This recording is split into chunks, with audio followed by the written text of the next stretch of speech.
Morning +1 class बेटा unit 4 को continue करते हैं। लेविस जो है स्ट्रक्चर करवा दिए थे।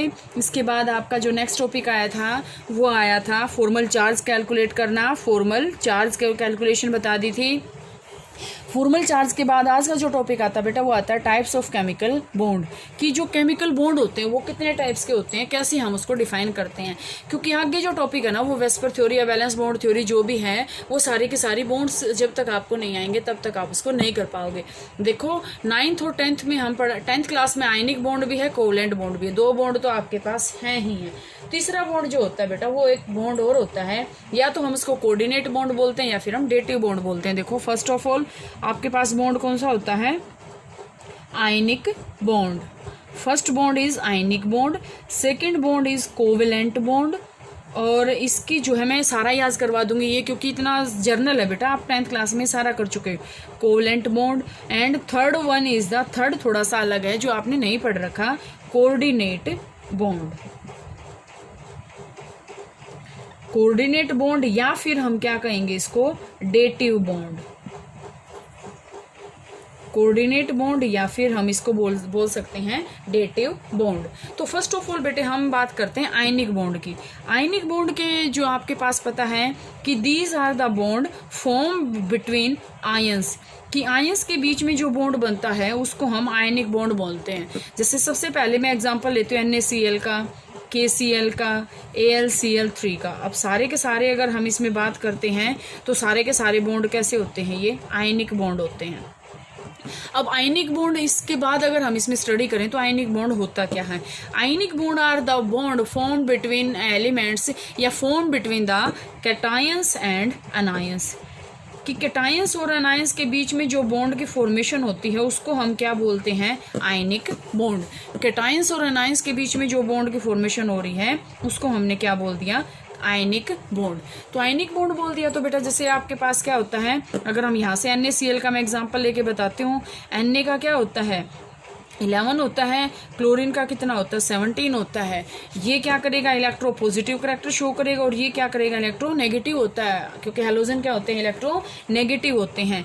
ये अपना जैसे अगर हम इसकी इलेक्ट्रॉनिक कॉन्फ़िगरेशन देखें 281, और इसका क्या है? 10th वाली बातें ही है, 287 है। तो यहाँ से आपके पास क्या आएगा? ये वाला इलेक्ट्रॉन ये इसको यहाँ दे देगा, इसका क्या कंप्लीट हो जाएगा? 28, और क्लोरीन का क्या हो जाएगा? 288। मतलब इसका भी ऑक्टेट कंप्लीट है और इसका भी ऑक्टेट जो है कंप्लीट है। और अगर हम इसकी बॉन्डिंग देखें तो यहाँ से बॉन्डिंग कैसे बनेगी इसकी?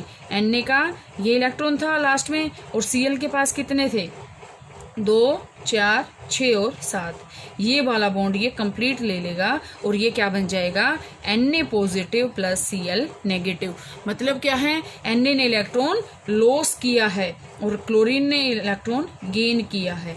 तो बाय गेनिंग और losing the electrons that type of bond formed between elements means cations and anions are called ionic bond। ठीक है, तो यहाँ से बेटे आपके पास आ जाएगा। अब आपके पास ये आना चाहिए कि इसमें आपके पास क्या होता है, एक इसका आयनिक बॉन्ड का ही दूसरा नाम क्या होता है बेटा? Electrovalent bond. इलेक्ट्रोवैलेंट बॉन्ड, ध्यान से देखना, इलेक्ट्रोवैलेंट बॉन्ड हम इसको क्यों बोलते हैं?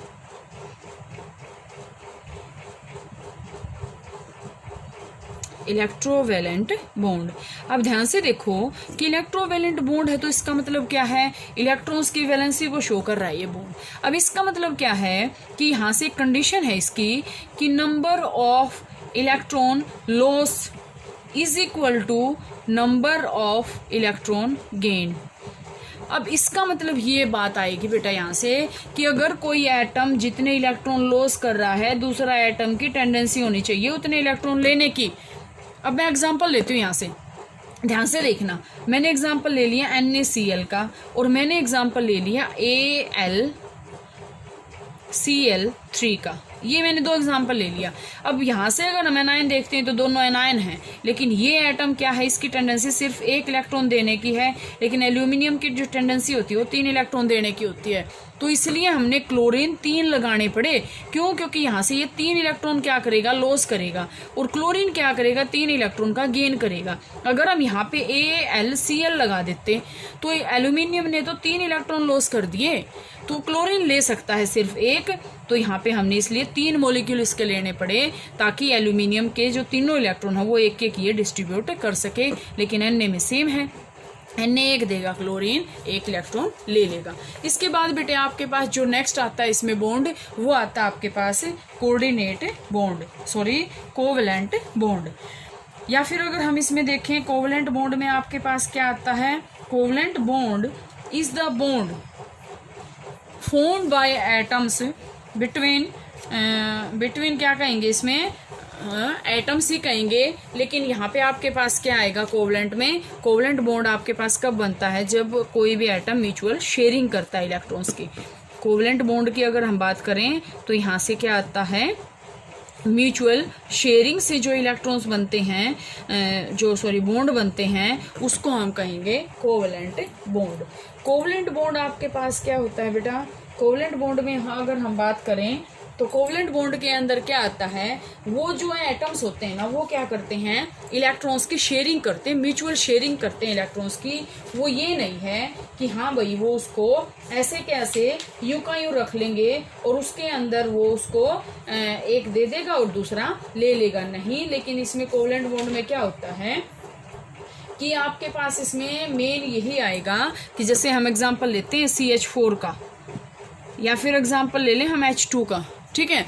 CH4 में आपको पता है कार्बन 10th क्लास में भी था, यहाँ पे हाइड्रोजन है, यहाँ पे भी हाइड्रोजन है और यहाँ पे भी हाइड्रोजन है। CH4 का स्ट्रक्चर मैंने बता दिया मीथेन का।